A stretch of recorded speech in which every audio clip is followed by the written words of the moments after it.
travaille en énergétique, le magnétiseur est là en fait pour aller remettre de l'énergie dans le corps, mais aussi pour déverrouiller certains blocages, euh, ce pourquoi en fait la personne est venue consulter au départ, les mots qu'elle ressent, les mots physiques, les mots émotionnels. Et le magnétiseur va souvent ressentir le blocage en question et souvent il s'agit d'une émotion que l'on a ancrée, que l'on a figée en soi.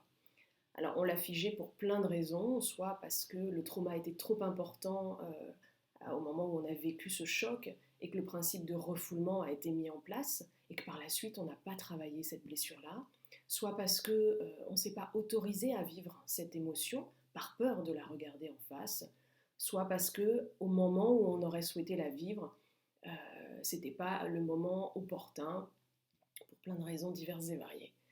Et le problème, c'est qu'en n'ayant pas vécu cette émotion, évidemment, le corps l'a gardée en mémoire et l'idée est simplement de nettoyer les blessures. Or, la vie va nous pousser par conséquent à revivre sans arrêt cette blessure pour qu'à un moment donné, on en prenne conscience et qu'on puisse la guérir.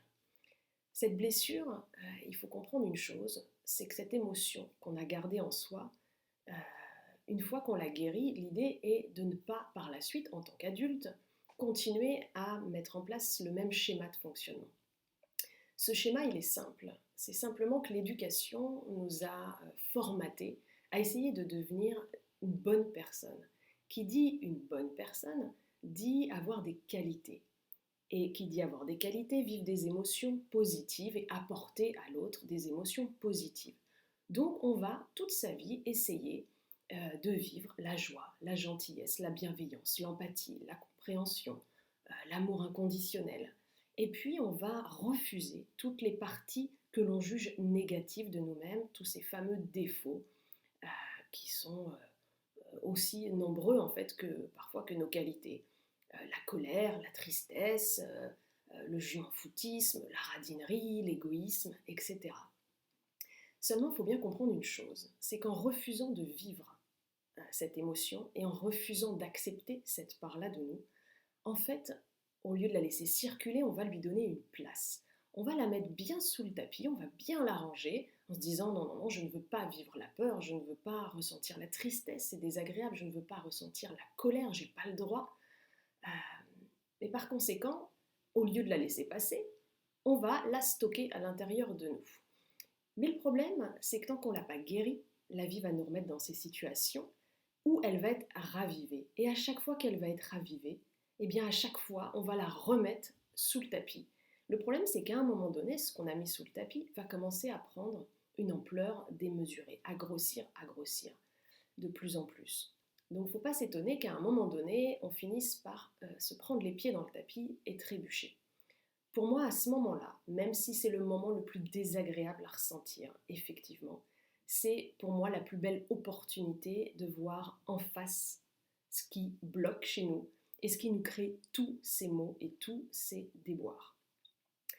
Alors, par conséquent, on va essayer de travailler en énergétique à remettre en conscience ce qui est justement resté inconscient jusque-là, à aller chercher un petit peu sous le tapis les choses que l'on a camouflées. Et par la suite, le petit travail que l'on peut faire, c'est simplement accepter de vivre l'émotion telle qu'on la ressent à l'instant T. Et ce qui ne fait pas de nous une mauvaise personne, ce qui fait de nous au contraire quelqu'un qui peut voir clair en lui-même et qui peut accepter cette dualité en lui.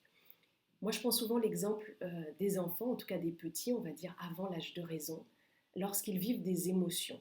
Lorsqu'on voit un enfant faire une colère dans la rue, se rouler par terre, hurler, au final, moi je trouve ça très salvateur.